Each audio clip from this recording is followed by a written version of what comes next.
ਸਤਿ ਸ਼੍ਰੀ ਅਕਾਲ ਜੀ। Canada news bulletin ਦੇਖ ਰਹੇ ਸਾਰੇ ਦਰਸ਼ਕਾਂ ਦਾ ਸਵਾਗਤ ਹੈ। ਮੈਂ ਹਾਂ ਕੋਮਲ ਕਪੂਰ। ਖਬਰਾਂ ਤੋਂ ਪਹਿਲਾਂ ਨਜ਼ਰ ਮਾਰਦੇ ਹਾਂ ਅੱਜ ਦੀਆਂ ਕੁਝ ਖਾਸ ਸੁਰਖੀਆਂ ਤੇ।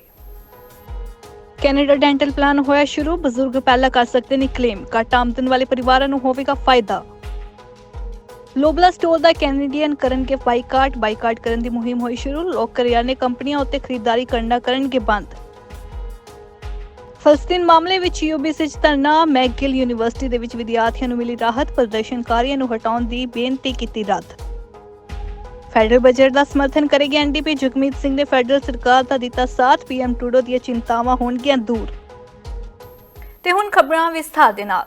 ਨਵੀਂ ਕੈਨੇਡੀਅਨ ਡੈਂਟਲ ਕੇਅਰ ਯੋਜਨਾ ਨੇ ਬੁੱਧਵਾਰ ਨੂੰ 1.9 ਮਿਲੀਅਨ ਬਜ਼ੁਰਗਾਂ ਨੂੰ ਕਵਰ ਕਰਨਾ ਸ਼ੁਰੂ ਕੀਤਾ ਹੈ, ਪਰ ਕੁਝ ਦੰਦਾਂ ਦੇ ਡਾਕਟਰ ਹਜੇ ਵੀ ਚਿੰਤਾ ਜ਼ਾਹਰ ਕਰ ਰਹੇ ਨੇ ਕਿ ਸਿਰਫ 7,000 ਦੰਦਾਂ ਦੀ ਦੇਖਭਾਲ ਪ੍ਰਤੀਤਾਵਾਂ ਦੇ ਸਾਈਨ ਅਪ ਕੀਤਾ ਹੈ।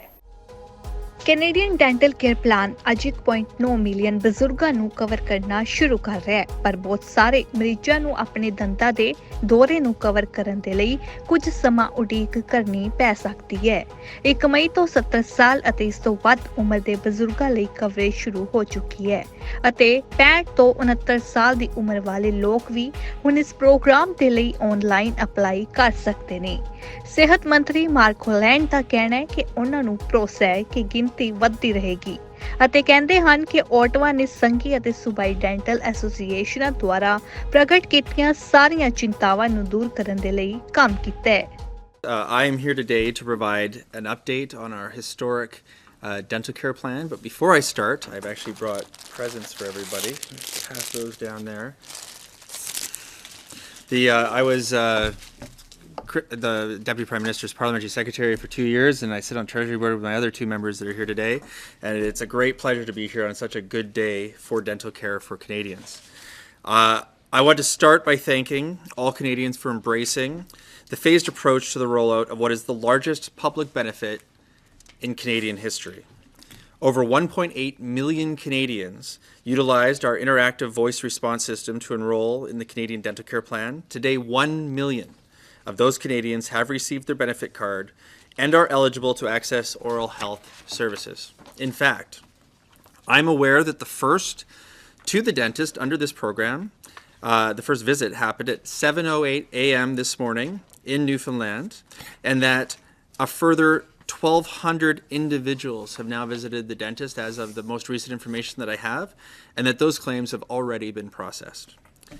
We are now also opening up the next phase of eligibility, which includes seniors over the age of 65. That starts today as well. More than 13,000 individuals have already signed up this morning, meaning that I can share that now 1.9 million Canadians are enrolled in the Canada Dental Care Plan. Starting today, the IVR system, which was built on 2022 tax data, has been replaced by an online application, which uses 2023 tax data. This means that Canadians must complete their 2023 tax returns to qualify going forward. I'd like to thank all Canadians who participated in our customer user experience testing programs to ensure that enrolling is as simple as possible. ਵਿਸ਼ਾਲ ਜਨਤਕ oral health care insurance program ਆਖਰਕਾਰ ਅਗਲੇ 5 ਸਾਲਾਂ ਵਿੱਚ $13 billion ਦੀ ਲਾਗਤ ਦੇ ਨਾਲ 1/4 Canadian ਨਿਵਾਸੀਆਂ ਨੂੰ ਕਵਰ ਕਰੇਗਾ, ਜਿਨ੍ਹਾਂ ਕੋਲ ਦੰਦਾਂ ਦੀ ਨਿੱਜੀ ਯੋਜਨਾ ਨਹੀਂ ਹੈ। ਓਟਵਾ ਬਜ਼ੁਰਗਾਂ ਤੋਂ ਸ਼ੁਰੂ ਕਰਦੇ ਹੋਏ ਯੋਗਤਾ ਨੂੰ ਹੌਲੀ-ਹੌਲੀ ਰੋਲ ਆਊਟ ਕਰ ਰਿਹਾ ਹੈ। ਲੋਬਲਾ ਸਟੋਰਾਂ ਦਾ ਬਾਈਕਾਟ ਕਰਨ ਦੀ ਮੁਹਿੰਮ ਅਧਿਕਾਰਤ ਤੌਰ ਉੱਤੇ ਸ਼ੁਰੂ ਹੋ ਚੁੱਕੀ ਹੈ। ਮਈ ਦੇ ਮਹੀਨੇ ਲਈ ਕਰਿਆਨੇ ਦੀ ਦਿੱਗਜ ਦੇ ਵਿਰੁੱਧ ਇੱਕ ਤੇਜ਼ੀ ਦੇ ਨਾਲ ਵੱਧ ਰਹੀ ਮਹੀਨਾ ਲੰਬੀ ਬਾਈਕਾਟ ਅੰਦੋਲਨ ਸ਼ੁਰੂ ਹੋ ਗਿਆ ਹੈ, ਕਿਉਂਕਿ ਖਰੀਦਦਾਰ ਉੱਚ ਭੋਜਨ ਦੀਆਂ ਕੀਮਤਾਂ ਦੇ ਨਾਲ ਨਿਰਾਸ਼ਾ ਪ੍ਰਗਟ ਕਰਦੇ ਨਜ਼ਰ ਆ ਰਹੇ ਨੇ। ਦਰਅਸਲ ਲੋਬਲਾ ਦੇ ਬਾਈਕਾਟ ਦੇ ਲਈ ਕੋਲਾਂ ਉਦੋਂ ਸਾਹਮਣੇ ਆਈਆਂ ਜਦੋਂ ਲੋਕਾਂ ਨੂੰ ਲੋਬਲਾ ਅਤੇ ਹੋਰ ਕਰਿਆਨੇ ਵਾਲਿਆਂ ਬਾਰੇ ਸ਼ਿਕਾਇਤ ਕਰਨ ਦੇ ਲਈ ਜਗ੍ਹਾ ਦੇਣ ਲਈ ਬਣਾਏ ਗਏ ਇੱਕ ਰੈਡਿਟ ਸਮੂਹ ਨੇ ਹਜ਼ਾਰਾਂ ਪੈਰੋਕਾਰ ਪ੍ਰਾਪਤ ਕੀਤੇ। ਲੋਬਲਾ ਦੇ ਪਹਿਲੀ ਤਿਮਾਹੀ ਦੇ ਨਤੀਜਿਆਂ ਉੱਤੇ ਚਰਚਾ ਕਰਨ ਦੇ ਲਈ 1 ਮਈ ਨੂੰ ਇੱਕ ਕਾਨਫਰੰਸ ਕਾਲ ਉੱਤੇ ਪ੍ਰਤੀ ਬੈਂਕ ਦੇ CEO ਨੇ ਕਿਹਾ ਕਿ ਗਾਹਕ ਆਪਣੇ ਪੈਰਾਂ ਦੇ ਨਾਲ ਵੋਟ ਪਾ ਰਹੇ ਨੇ, ਕਿਉਂਕਿ ਲੋਬਲਾ ਨੇ 1 ਜਨਵਰੀ ਤੋਂ ਮਾਰਚ ਤੱਕ ਦੀ ਮਿਆਦ ਵਿੱਚ ਮੁਨਾਫੇ ਵਿੱਚ 9.8% ਵਾਧਾ ਦਰਜ ਕੀਤਾ ਹੈ। 31 ਅਤੇ ਸ਼ੇਅਰਧਾਰਕਾਂ ਨੂੰ ਦਿੱਤੇ ਗਏ ਇਸ ਦੇ ਤਿਮਾਹੀ ਲਾਭ ਅੰਸ਼ ਨੂੰ 15% ਵਧਾ ਦਿੱਤਾ ਹੈ। Well, listen, I've always said that, the large chain in Canada should be listening not only to me, but to Canadians first and foremost, because obviously people have a choice. That's why I would say with Minister Freeland, one of the most consequential change we've made in this country, despite that the Conservatives were not supporting us, was this reform on competition. Because actually what people want is more choice, which leads to better prices. And that's why you see, I always said to the head of the grocery chains in the country, listen to customers. You know, people are hurting and they want you to be part of, you know, helping them in this particular moment in time. And some of them have done better than others in terms of responding to this call for action that the Prime Minister launched and that we obviously follow up. And at the same time, I've said it and I continue, is to look at whether there would be foreign deep discounters that would be interested in the Canadian market. And I can tell you, and I know it seems anecdotal, but the fact that, for example, we removed now these covenants that you had in leases that prevented competition around a grocer, I can tell you, talking to one, and I won't tell you the city in the U.S. because you'll figure out who it is, but I went to meet them in the United States, and they said, Minister, a few years ago, we looked to enter the Canadian market, but believe it or not, we might be a multi-billion-dollar corporation. We could not find 400 or 500 locations in Canada where people would want us to be. We want Site A, obviously, to attract customers. So he said the fact that you changed the law now is calling for us to review that. And they've been working since then to look at different things. ਦੱਸੀਏ ਕਿ ਇੱਕ ਗੈਰ ਸੰਬੰਧਿਤ online petition ਜਿਸ ਦੇ ਵਿੱਚ ਮਹਾਮਾਰੀ, ਮੁਨਾਫਾਖੋਰੀ ਅਤੇ ਲਾਲਚ ਦੇ ਮੁਨਾਫੇ ਲਈ ਲੋਬਲਾ ਕੰਪਨੀ ਦੀ ਜਾਂਚ ਦੀ ਮੰਗ ਕੀਤੀ ਗਈ ਹੈ। ਉਸ ਨੂੰ ਫਰਵਰੀ ਦੇ ਸ਼ੁਰੂ ਵਿੱਚ ਇਸ ਦੀ ਸਿਰਜਣਾ ਤੋਂ ਬਾਅਦ 1 ਲੱਖ ਤੋਂ ਵੱਧ ਦਸਤਖਤ ਪ੍ਰਾਪਤ ਕਰ ਚੁੱਕੇ ਨੇ। ਇਸ ਦੇ ਨਿਰਮਾਤਾ ਐਡਮਿੰਟਨ ਦੇ ਹਾਰੂਨ ਅਲੀ ਦੇ ਦਸਤਖਤ ਕਰਨ ਵਾਲਿਆਂ ਨੂੰ ਬਾਈਕਾਟ ਦੇ ਵਿੱਚ ਹਿੱਸਾ ਲੈਣ ਦੇ ਲਈ ਉਤਸ਼ਾਹਿਤ ਕੀਤਾ। ਪਟੀਸ਼ਨ ਉੱਤੇ ਟਿੱਪਣੀ ਕਰਨ ਵਾਲੇ ਜੋ ਬਡਾਲੀ ਨੇ ਕਿਹਾ ਕਿ ਸੰਘਰਸ਼ ਕਰ ਰਹੇ ਕੈਨੇਡੀਅਨ ਦੀ ਕੀਮਤ ਉੱਤੇ ਵੈਸਟਰਨ ਦੁਆਰਾ ਕੀਤਾ ਜਾ ਰਿਹਾ ਬਹੁਤ ਜ਼ਿਆਦਾ ਮੁਨਾਫਾ ਘਿਨਾਉਣਾ ਹੈ।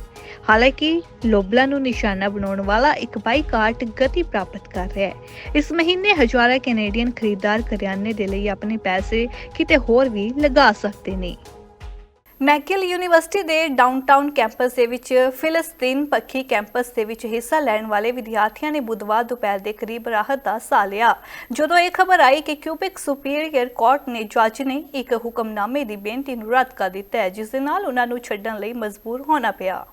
ਕਿਊਬਿਕ ਦੇ ਇੱਕ ਜੱਜ ਨੇ ਮੈਗਿਲ ਯੂਨੀਵਰਸਿਟੀ ਵਿੱਚ ਪ੍ਰਦਰਸ਼ਨਕਾਰੀਆਂ ਨੂੰ ਹਟਾਉਣ ਦੇ ਲਈ ਅਸਥਾਈ ਹੁਕਮ ਦੀ ਬੇਨਤੀ ਨੂੰ ਰੱਦ ਕਰ ਦਿੱਤਾ ਹੈ ਕਿਉਂਕਿ ਫਲਸਤੀਨੀ ਸਮਰਥਕ ਪ੍ਰਦਰਸ਼ਨਕਾਰੀਆਂ ਦੁਆਰਾ ਡੇਰੇ ਪੰਜਵੇਂ ਦੇ ਵਿੱਚ ਫੈਲ ਗਏ ਸਨ ਅਤੇ ਫੈਸਲਾ ਦੋ ਵਿਦਿਆਰਥੀਆਂ ਦੀ ਨੁਮਾਇੰਦਗੀ ਕਰਨ ਵਾਲੇ ਇੱਕ ਵਕੀਲ ਨੇ ਇੱਕ ਜੱਜ ਨੂੰ ਮੈਗਿਲ ਦੇ ਡਾਊਨਟਾਊਨ ਕੈਂਪਸ ਵਿੱਚ ਹਰ ਇਮਾਰਤ ਦੇ 100 ਮੀਟਰ ਦੇ ਅੰਦਰ 10 ਦਿਨਾਂ ਲਈ ਵਿਰੋਧ ਕਰਨ ਤੋਂ ਰੋਕਣ ਲਈ ਇੱਕ ਪ੍ਰਤੀਬੰਧਿਤ ਖੇਤਰ ਦੇ 5 ਫਲਸਤੀਨੀ ਸਮੂਹਾਂ ਨੂੰ ਰੋਕਣ ਲਈ ਕਿਹਾ।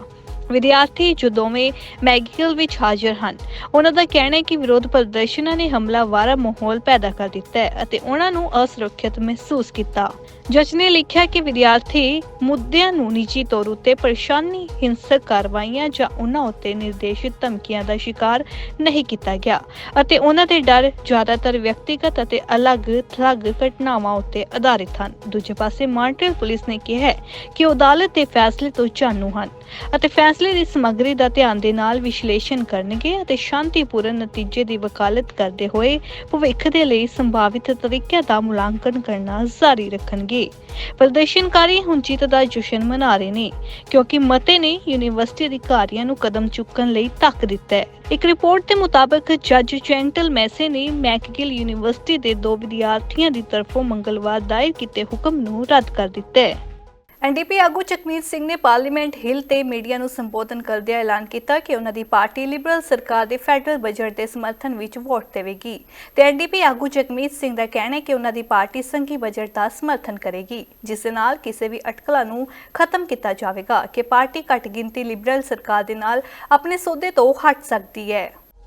ਐਨਡੀਪੀ ਆਗੂ ਜਗਮੀਤ ਸਿੰਘ ਦਾ ਕਹਿਣਾ ਹੈ ਕਿ ਉਹਨਾਂ ਦੀ ਪਾਰਟੀ ਸੰਘੀ ਬਜਟ ਦਾ ਸਮਰਥਨ ਕਰੇਗੀ ਜਿਸ ਨਾਲ ਕਿਸੇ ਵੀ ਅਟਕਲਾਂ ਨੂੰ ਖਤਮ ਕੀਤਾ ਜਾਵੇਗਾ ਕਿ ਪਾਰਟੀ ਘੱਟ ਗਿਣਤੀ ਲਿਬਰਲ ਸਰਕਾਰ ਦੇ ਨਾਲ ਆਪਣੇ ਸੌਦੇ ਤੋਂ ਹਟ ਸਕਦੀ ਹੈ। ਸਿੰਘ ਦਾ ਕਹਿਣਾ ਹੈ ਕਿ ਉਹਨਾਂ ਦੀ ਪਾਰਟੀ ਬਜਟ ਨੂੰ ਹਜਮ ਕਰਨ ਲਈ ਕੁਝ ਸਮਾਂ ਚਾਹੁੰਦੀ ਸੀ ਪਰ ਆਖਿਰਕਾਰ ਸਾਂਝੀਆਂ ਪਹਿਲਕਦਮੀਆਂ ਦੇ ਕਾਰਨ ਇਸ ਦੇ ਹੱਕ ਵਿੱਚ ਵੋਟ ਪਾ ਹੀ ਦਿੱਤੀ ਗਈ ਹੈ। ਐਨਡੀਪੀ ਆਗੂ ਜਗਮੀਤ ਸਿੰਘ ਦਾ ਕਹਿਣਾ ਹੈ ਕਿ ਉਹ ਲਿਬਰਲਾਂ ਦੇ ਸਭ ਤੋਂ ਤਾਜ਼ਾ ਬਜਟ ਦੀ ਹਿਮਾਇਤ ਕਰਨਗੇ। Well, what we're saying is we're going to be voting in favor of the budget, but we have serious concerns and we're going to continue to make sure this government is held to account. I've received some openness to fixing the problems that I've outlined. And so I want to make sure the government follows through on those things. So we'll be holding this government to account to ensure the problems that I've raised are addressed. New Democrats fought for some concrete wins in this budget that are going to make life better for people. We fought to make sure that kids going to school will have a nutritious program in school. We fought to make sure that people have free birth control. It's going to help women save money. We also fought for free diabetes medication and devices. Again, it's going to save money, improve health. And we fought for a protection fund for renters. It's going to keep renters in their home. Because of these things that we fought for, we're going to be supporting the budget.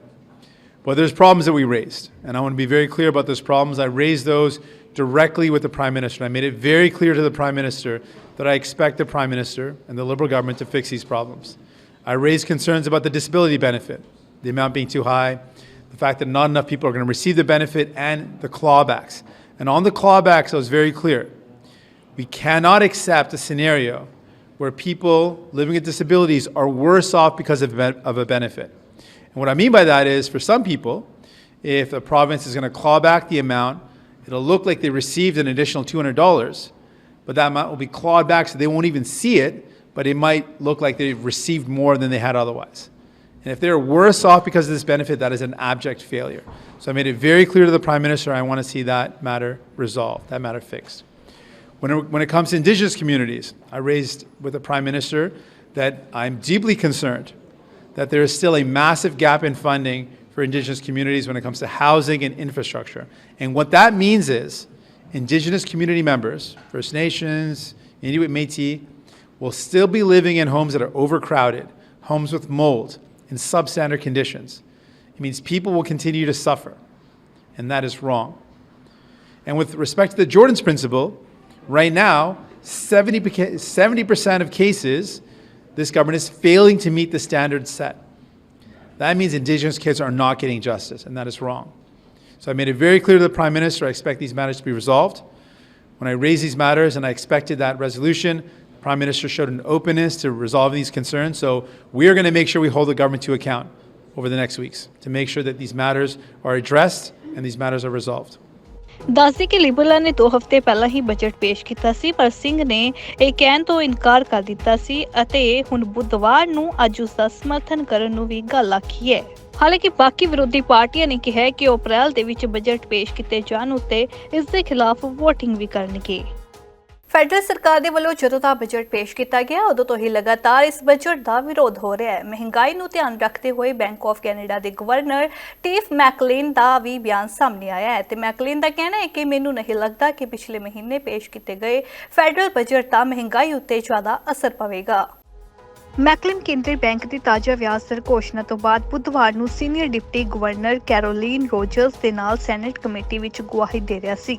Governor ਨੇ ਕਿਹਾ ਕਿ ਖਰਚ ਯੋਜਨਾ ਨੇ ਸੰਘੀ ਸਰਕਾਰ ਦੇ ਵਿੱਤੀ ਟਰੈਕ ਨੂੰ ਬਹੁਤ ਜ਼ਿਆਦਾ ਨਹੀਂ ਬਦਲਿਆ ਕਿਉਂਕਿ ਇਹ ਉੱਚ ਮਾਲੀਆ ਦੁਆਰਾ ਆਫਸੈਟ ਹੈ। ਮੈਕਲੇਨ ਨੇ ਕਿਹਾ ਕਿ ਸਰਕਾਰ ਦੀ ਸ਼ੁੱਧ ਵਿੱਤੀ ਯੋਜਨਾ ਵਿੱਚ ਬਹੁਤ ਜ਼ਿਆਦਾ ਬਦਲਾਅ ਨਹੀਂ ਹੋਇਆ। ਮੈਨੂੰ ਨਹੀਂ ਲੱਗਦਾ ਕਿ ਇਸ ਦਾ ਅਰਥਚਾਰੇ ਜਾਂ ਮਹਿੰਗਾਈ ਲਈ ਸਾਡੇ ਅਨੁਮਾਨਾਂ ਉੱਤੇ ਕੋਈ ਵੱਡਾ ਪ੍ਰਭਾਵ ਪਵੇਗਾ। ਵਿੱਤ ਮੰਤਰੀ ਕ੍ਰਿਸਟੀਆ ਫਰੀਲੈਂਡ ਦਾ ਬਜਟ ਉੱਚ ਟੈਕਸਾਂ ਅਤੇ ਉਮੀਦ ਤੋਂ ਵੱਧ ਮਜ਼ਬੂਤ ਸਰਕਾਰੀ ਮਾਲੀਏ ਦੇ ਨਾਲ ਨਵੇਂ ਖਰਚਿਆਂ ਲਈ ਭੁਗਤਾਨ ਕਰਦਾ ਹੈ, ਜਿਸ ਨਾਲ ਸੰਘੀ ਘਾਟੇ ਨੂੰ ਕਾਬੂ ਦੇ ਵਿੱਚ ਰੱਖਿਆ ਗਿਆ ਹੈ। ਉੱਚ ਆਮਦਨੀ ਦੇ ਕਾਰਨ ਬਜਟ ਨੇ ਗਿਰਾਵਟ ਤੋਂ ਸਰਕਾਰ ਦੇ ਸਾਰੇ ਵਾਅਦੇ ਕੀਤੇ ਤੇ ਵਿੱਤੀ ਨਿਯਮਾਂ ਨੂੰ ਪੂਰਾ ਕੀਤਾ ਹੈ, ਜਿਸ ਦੀ ਮੈਕਲੇਨ ਨੇ ਸ਼ਲਾਘਾ ਵੀ ਕੀਤੀ ਹੈ। Investments in affordability, my wonderful colleagues here are talking about how they are delivering.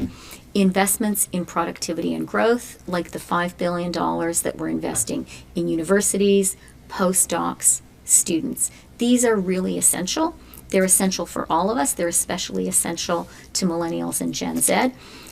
We recognize, though, that even as we had to make these investments, it was really important to do it in a fiscally responsible way.